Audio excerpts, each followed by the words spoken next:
ಹೇ ಶಾರದೆ ದಯ ಪಾಲಿಸು, ಈ ಬಾಳನು ಬೆಳಕಾಗಿಸು.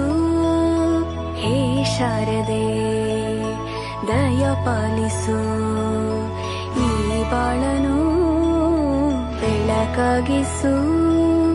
ನಾಳೆಗಳ ದಾರಿಯಲೇ ನಂಬಿಕೆಯ ನೆಲೆಯಾಗಿರಿಸು, ಮುನ್ನಡೆಸು.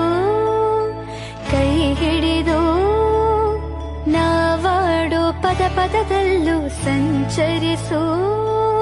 ಹೂವಲ್ಲಿ ಜೇನು ಗುಳಿ ಕಟ್ಟದೇನು, ನೀರಲ್ಲಿ ಮೀನು ಅಡಿ ಮುಟ್ಟರೇನು, ಆ ದೈವದಾಜ್ಞೆನೇ ಎಲ್ಲಾನು. ಹೇ ಶಾರದೆ ದಯ ಪಾಲಿಸು, ಈ ಬಾಳನು ಬೆಳಕಾಗಿಸು.